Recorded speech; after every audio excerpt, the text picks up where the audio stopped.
press the bell icon on the YouTube app and never miss another update. வணக்கம் நண்பர்களே, இன்றைக்கி நம்ம இந்த வீடியோவில் என்ன பார்க்க போகிறோம்னு பார்த்தீங்கன்னா எர்த் பிட்டை பற்றியும் அப்புறம் அதை எப்படி டெஸ்ட் பண்ணணும் அப்படிங்கிறத பற்றி தான் இந்த வீடியோவில் பார்க்க போகிறோம். வாங்க வீடியோக்கு போகலாம்.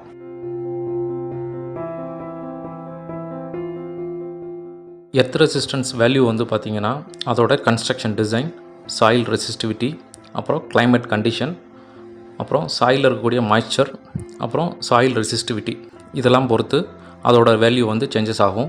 ஒரு இண்டிவிஜுவல் எர்த் பிட்டோட வேல்யூ வந்து பார்த்திங்கன்னா சில கோட்ஸ் அண்ட் ஸ்பெசிஃபிகேஷன்ஸை பொறுத்து வேல்யூ வந்து சேஞ்சஸ் ஆகும். இந்த எர்த் வேல்யூ வந்து NEC நேஷ்னல் எலக்ட்ரிக்கல் கோடு, அந்த NEC ஆர்டிகல் 250 என்ன சொல்லுதுன்னு பார்த்தீங்கன்னா ஒரு இண்டிவிஜுவல் எர்த் பிட்டோட வேல்யூ வந்து 25 ஓம் இருக்கணும் அப்படிங்கிறத சொல்லுது. இந்த 25 ஓம் தான் வந்து மேக்ஸிமம் வேல்யூ.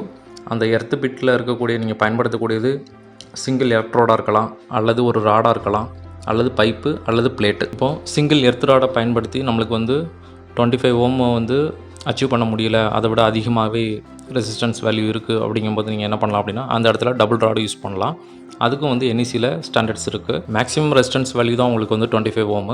டிப்பிக்கலி பார்த்தீங்கன்னா 5 ஓம் தான் இருக்கணும். பர்டிகுலர் அப்ளிகேஷன்ஸை தவிர மற்றது எல்லாமே வந்து 5 ஓம் தான் நம்மளுக்கு வந்து இருக்கணும். இந்த எர்த் ரெசிஸ்டன்ஸ் வேல்யூ வந்து பார்த்தீங்கன்னா ஸ்பெசிஃபிக்காக சில ஸ்டாண்டர்ட்ஸில் வந்து சொல்லியிருக்கிறாங்க. அது என்னென்ன சொல்லியிருக்கிறாங்க அப்படிங்கிறத இப்போ பார்க்கலாம். IEEE ஸ்டாண்டர்ட் 142 அதில் 4.1.3ல் சிஸ்டம் கிரவுண்டுன்னு ஒரு டாபிக் இருக்கும். அதில் பார்த்தீங்க அப்படின்னா நிறைய எலக்ட்ரோட்ஸை பயன்படுத்தி 1 ஓம் எர்த் ரெசிஸ்டன்ஸ் வேல்யூ வந்து அப்டேட் பண்ணியிருப்பாங்க. அது எங்கெல்லாம் பயன்படுத்துவாங்க அப்படின்னா லார்ஜ் சப்ஸ்டேஷன்ஸில், டிரான்ஸ்மிஷன் லைன்ஸு, அப்புறம் ஜென்ரேட்டிங் ஸ்டேஷன்ஸ், இந்த மாதிரி இடங்களில் வந்து பார்த்திங்கன்னா 1 ஓம் to 5 ஓம் வரைக்கும் தான் இருக்கணும். அப்புறம் இண்டஸ்ட்ரியல் பிளான்ட், சப்ஸ்டேஷன்ஸ், அப்புறம் பில்டிங், அப்புறம் லார்ஜ் கமர்ஷியல் இன்ஸ்டாலேஷன்ஸ் இதிலலாம் வந்து பார்த்திங்கன்னா 1 ஓம்லேருந்து 5 ஓம் ரேஞ்சுக்குள்ளே தான் இருக்கணும் எர்த் ரெசிஸ்டன்ஸ் வேல்யூ. அப்புறம் நேஷனல் எலக்ட்ரிக் கோட் NEC 2011 வெர்ஷனில் சாப்டர் 14 என்ன சொல்லியிருக்காங்க அப்படின்னா இண்டிவிஜுவல் எர்த் சிஸ்டம்ஸ் வேல்யூ வந்து பார்த்திங்க அப்படின்னா 5 ஓம் கீழே இருக்கலாம். இப்போ டெஸ்டிங் என்ன மெத்தட்லாம் பயன்படுத்தி எர்த் ரெசிஸ்டன்ஸ் வேல்யூ வந்து பார்க்கலாம் அப்படிங்கிறத பற்றி இப்போ பார்க்கலாம். இதில் பேசிக்கு வந்து 6 மெத்தட்ஸ் வந்து இருக்குது. அதில் ஒன்று வந்து 4 பாயிண்ட் மெத்தட்னு சொல்லுவாங்க. Second one 3 terminal method, third one 2 point method, fourth one clamp an test method, fifth one slope method, sixth one star delta method. இந்த மாதிரி ஒரு 6 மெத்தட்ஸ் இருக்குது. நம்ம இன்றைக்கி வீடியோவில் பார்க்க போகிறது பார்த்திங்கன்னா 3 டெர்மினல் மெத்தட் தான் இப்போ பார்க்க போகிறோம். 3 டெர்மினல் மெத்தடில் பார்த்திங்க அப்படின்னா அதில் 2 டைப் ஆஃப் எர்த் டெஸ்டர்ஸ் வந்து பயன்படுத்தலாம். 4 டெர்மினல் எர்த் டெஸ்டரும் பயன்படுத்தலாம், 3 டெர்மினல் எர்த் டெஸ்டரும் பயன்படுத்தலாம். இப்போ 4 டெர்மினல் எர்த் டெஸ்டரை பயன்படுத்தி எப்படி பண்ணணும் அப்படிங்கிறத இப்போ பார்ப்போம். இந்த படத்தில் பாருங்கள், டிஜிட்டல் எர்த் டெஸ்டர் ஒன்று இருக்குது. இதுக்கு வந்து 4 டெர்மினல்ஸ் இருக்குது. இதில் வந்து 2 டெர்மினலையும் ஷார்ட் பண்ணிடுவாங்க. E1ஐயும் P1ஐயும் ஷார்ட் பண்ணிவிட்டு ஒரே வயராக எடுத்துகிட்டு வந்து நம்ம எந்த எலக்ட்ரோடை டெஸ்ட் பண்ணணுமோ அந்த எலக்ட்ரோடில் வந்து பர்டிகுலர் எலக்ட்ரோடில் இந்த கிளிப்பை வந்து ஃபிக்ஸ் பண்ணிடுவாங்க.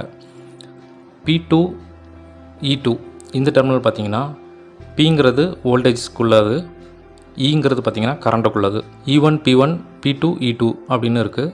இதில் வந்து E1ம் E2வும் பார்த்திங்கன்னா கரண்ட் டெர்மினல், P1 P2 வந்து பார்த்திங்கன்னா வோல்டேஜ் டெர்மினல்.